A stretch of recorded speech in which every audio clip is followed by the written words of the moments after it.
Déjà, les fleurs avaient été froissées, les yeux s'hébétaient et l'ivresse gagnait, selon l'expression de Rabelais, même les sandales. En ce moment de silence, une porte s'ouvrit et, comme au festin de Balthazar, Dieu se fit reconnaître. Il apparut sous les traits d'un vieux domestique en cheveux blancs, à la démarche tremblante, aux sourcils contractés. Entrant d'un air triste, il flétrit d'un regard les couronnes, les coupes de vermeil, les pyramides de fruits, l'éclat de la fête, la pourpre des visages étonnés et des coussins foulés par les bras blancs des femmes. Bref, il emporta toute leur folie en disant ces sombres paroles d'une voix basse et creuse. « Monsieur, votre père se meurt. »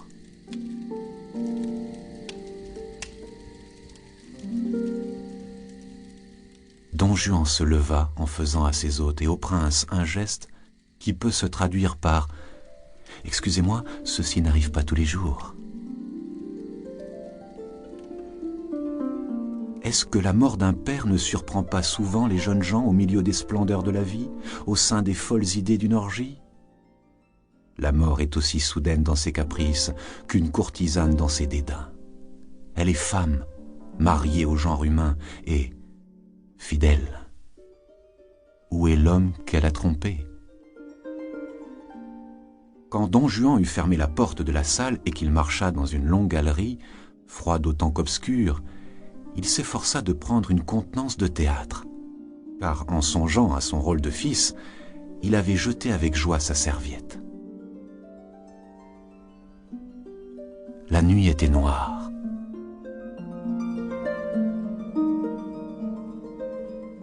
Le silencieux serviteur, qui conduisait le jeune homme vers une chambre mortuaire, éclairait assez mal son maître, de sorte que la mort, aidée par le froid, le silence, l'obscurité, et par une réaction d'ivresse, put glisser quelques réflexions dans l'âme de ce dissipateur.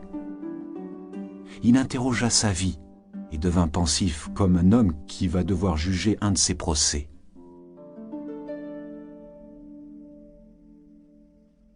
Bartolomeo Belvidéro, père de Don Juan, était un vieillard nonagénaire qui avait passé la majeure partie de sa vie dans les laborieuses espérances du commerce. Ayant traversé souvent les mystérieuses contrées de l'Orient, il y avait acquis d'immenses richesses et des connaissances plus précieuses, disait-il, que l'or et les diamants, dont alors il ne se souciait plus guère. « Je préfère une dent à un rubis et le pouvoir au savoir », s'écriait-il en souriant.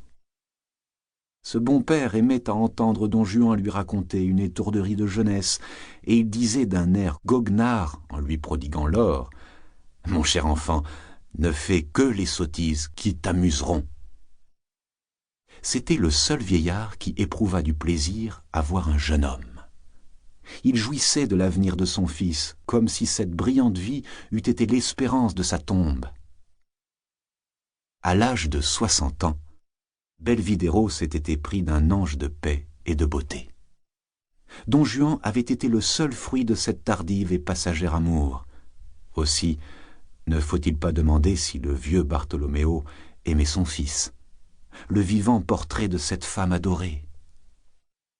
Depuis 15 années, il déplorait la perte de sa chère Juana. Ses nombreux serviteurs et son fils attribuaient à cette douleur de vieillard les habitudes singulières qu'il avait contractées. En effet, Bartolomeo, réfugié dans l'aile la plus incommode de son palais, n'en sortait que très rarement, et Don Juan lui-même ne pouvait pénétrer dans l'appartement de son père sans en avoir obtenu la permission. Si ce volontaire anachrorète allait et venait dans le palais ou par les rues de Ferrare, il semblait chercher une chose qui lui manquait. Marchant tout rêveur, indécis, préoccupé comme un homme en guerre avec une idée ou avec un souvenir. Pendant que le jeune homme donnait des fêtes somptueuses et que le palais retentissait d'éclats de joie, que les chevaux piaffaient dans les cours, que les pages se disputaient en jouant aux dés sur les degrés, Bartolomeo mangeait 7 onces.